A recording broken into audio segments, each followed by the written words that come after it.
We already got a heart? We already have one heart. That's like the fastest heart yet. Yeah. It's like right when it started. Easy. Rise and grind. Good morning, folks. Fastest heart ever. Thanks, guys. 3 people watching already. Woohoo. Let's have a good morning. I love it. We didn't have one last week. What was I doing on Saturday? You were out building. I was by a pool in Arizona. It was real nice. But today we have Rise and Grind episode 13. Yes. And what are we talking about today? Today we're talking about finding your purpose, right? We talked about having goals that were reason-based, and reason-based goals are much easier to find when you have a purpose behind them, or you already have a purpose in your life. Yeah. Then your goals become much easier to find. Yeah, definitely. So it kind of starts begging the question, what's your purpose? What's my purpose? And how does someone find their purpose? You have to go out there and you've got to do a bunch of things that seem interesting to you. Yeah. I mean, I don't even know if it has to be a bunch of things, but you got to keep doing That's things. what I did. Yeah, keep doing things until you find it. Yeah. Like I found mine, I was lucky enough that I found mine quick, right? Mm-hmm. I found mine when I was in college, still in school, and I found jiu-jitsu. And, you know, at first I thought my purpose was doing jiu-jitsu, but then I really found that over time it was teaching jiu-jitsu. Mm-hmm. So it shifted. But I was lucky enough to find it nice and early in my life, and I know you had a little bit different of a story. You were kind of all over the place. I went all over the place, yeah. But it brought me back. It's like I found it. Full circle. It came full circle. I found it when I was a teenager. I found martial arts when I was a teenager. You were testing to see if it was real. Yeah, I was like, this is awesome. And then I was like, you know what? I could probably do this for a living if I really focused on it and hammered on it. And then got scared, I think, about that. Yeah. Like about giving myself over to it, and I couldn't, which led me on a kind of a wild ride through my early 20s. Diving in poop pools. Yeah. But I think rugby. Rugby. I played rugby, and then I got into construction diving on a whim. But I think this is decide and make decisions and do stuff would be my for anyone not on a track. Like if you feel like you're not I was afraid to go to school because I didn't know what I wanted to go to school for. Mm-hmm. And I was afraid of handing myself over to martial arts and focusing on that. And I think a lot of that fear got in my way. But once I just started making decisions, I started doing like really, really cool things in my life. Like the construction diving gig was a very interesting part of my life, and it's something I can reflect on for the rest of my days. A lot of lessons learned. Was it my purpose? Absolutely not. I ended up hating it. Yeah. Right? But it was one thing off the list. It was like, okay, here's what I like about that, and let's move forward. And for a lot of people, like your career isn't necessarily your purpose either, right? You can have them two totally separate things. Okay. Or if you're lucky enough, it is the same thing. But yeah, it definitely doesn't have to be your career either. Mm-hmm. The main thing is it needs to come from your heart, but it doesn't start there, right? Because if it started there, like you would have it already. Yeah. It starts as this thought in your mind, and as you start doing it, it starts working down to actually becoming your purpose. Mm-hmm. Ken says his purpose is coffee. Same. Cheers, buddy. I love coffee. Keeps it going. Yeah. Today's brew is Fiddlehead's cold brew, but 2 extra shots of espresso. 2 extra in there. You're welcome. Oh, Billy, thank you. Wow, wonderful. You're welcome today. Awesome. We got Noah on as well watching. Everyone who's watching, we got a bunch of people watching. Throw some comments below if you guys have found your purpose. We would love to hear what it is. Absolutely. That's always an exciting time, and I think, and you kind of still grow into it once you feel like once you get an idea of what it was. You definitely grow into it. I mean, for me, once I got done with diving, I found who would become one of my first, I think, mentors in my adult life. I worked at a machine shop, and I worked really hard at this machine shop to get to work under the maintenance position. I was looking for a maintenance position in CNC repair. And what I really respected about the guy in charge was he had dedicated his life to honing his craft. That's awesome. He was a master of it. So he knew the ins and outs, and he knew all the machines, and he knew how to diagnose the machines. I remember he completely very infatuated with that. And so then I thought, okay, well, I'm interested in this. Maybe, my thing could be machine repair.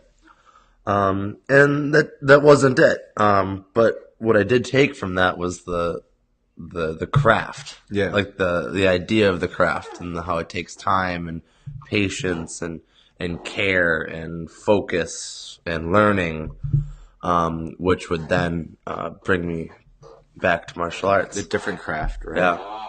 Another really good way that I know, I didn't necessarily find my purpose this way, but I know a lot of people do is, a lot of people go through struggles in their life. They have a lot of hurt, and what they do is they take that hurt and they shift it to healing, right? Yeah. You hear these stories about, people who had massive injuries as children who become doctors, Yeah. or, they get addicted to drugs and become therapists, Yeah. or talk about every single public speakers has some sort of story on public speaking that's why, not just public speakers in general, but like, when you're in school, like all the people that they have come to your school and talk in front of the assembly and stuff, it's, they had some sort of hurt in their life and they're using that hurt to help others not have that happen to them. Absolutely. So that's another, amazing way to do it.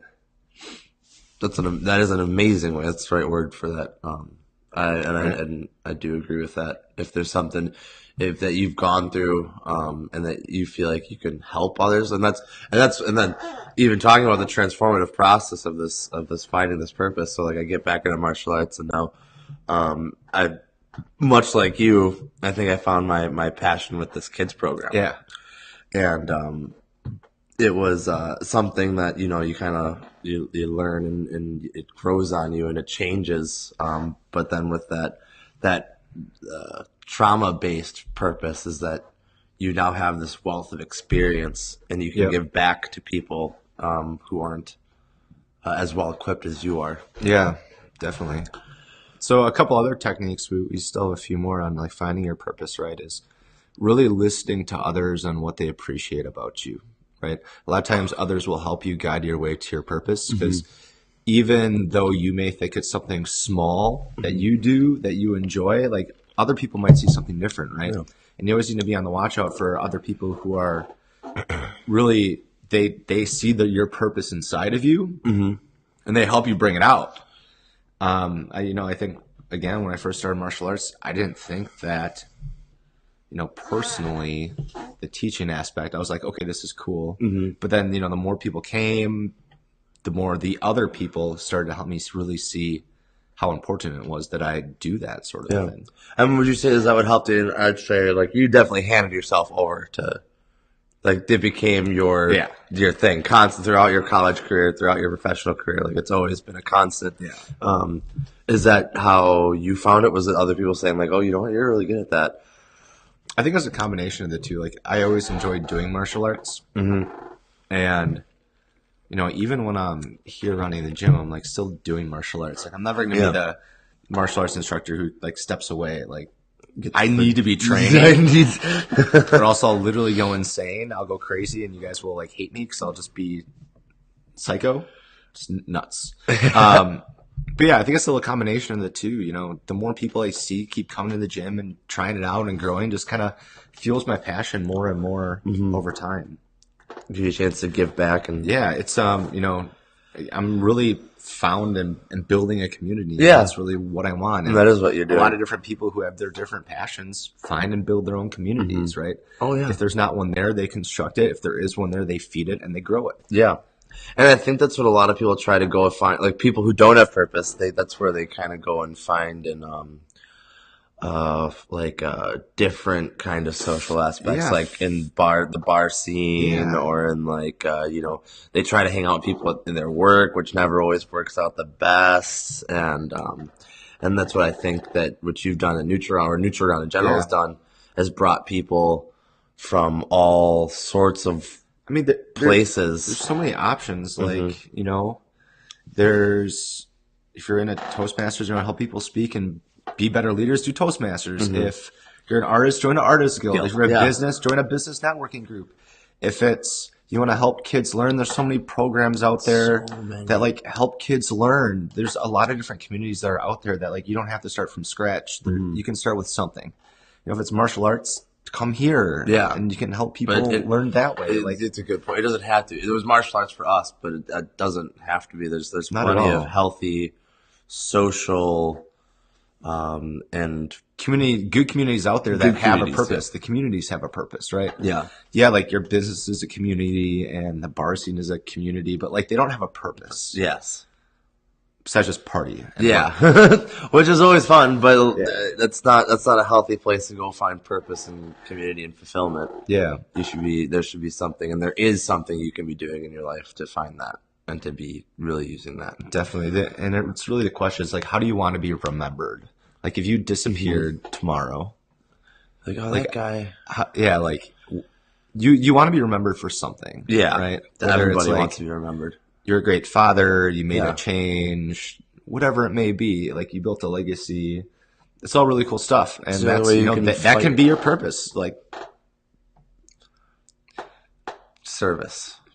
Or a lot of times it is service. A lot of times it is service. I think service is the most fulfilling thing for me. Because that's how I see giving back. That's how I see my time in the. I mean, there's no better feeling than giving back to someone who needs it. Definitely, it's that karma circle. And I think that's something Tim Crater said. Your coach and someone who I had crazy Tim Crater, someone who I had the opportunity to learn from, said, "Be the person that you needed." And that like really resonated with me. Especially, I think that's what really turned me around when I went from like, a guy who taught a kids class to the person who really became an instructor or a coach, and was that being the person that I needed in each one of these kids' lives and trying to be that person. And that's what really does it for me. Awesome. And I find that very, very energizing. And I think that's another way to if you're confused and if you don't really know what your purpose is, figure out what you get really amped up about, and what you really get when you're done with it, you feel good and you feel ready to take on more things, not that you're completely and utterly drained. You want to see something cool I can do? I do want to see something cool you can do. Look what Noah said. Whoa! We can move it over here. Can everyone see that, or can we just see that? Everyone can see it. Well, thank you, Noah. I don't know how to make it go away. We got a couple people commenting. But yeah, I do agree with Noah that purpose is grounded in service. Mm-hmm. Not necessarily all the time, but more often than not, it's about giving back. Oh yeah, I mean humans are very communal beings. It does make sense to help our troop, help our community. Oh, that's why I make it go away. Technology, man. Technology is wonderful. Cool. It's a wild time. 11. I think that's the most we've ever had at one time. At one time. Thank you guys. Well, it's awesome that you guys are out here and hanging out with us. Yeah, for sure. Helping support our little project here. I think it's probably a good time to wrap up this episode, but I think in our future one, I'd love to talk about the interrelationship between purpose, passion, and vision. Right? They're episode 14. Three different things. Yeah. That I think we can add a lot of value on, that I'm really excited to talk about. So that'll be episode 14, is how do we tie together purpose, passion, and vision. Wonderful. Appreciate you guys tuning in. This is episode 13, Finding Purpose. If you guys could do us a huge favor, share this, like it. Please. Tag your friends in the comments. We would love it. If you're listening via the podcast version, leave us a review. It helps a lot. Yeah. It helps spread the word, spread the love. We're just trying to help. Perfect. Love you guys. Take care, Bye. guys.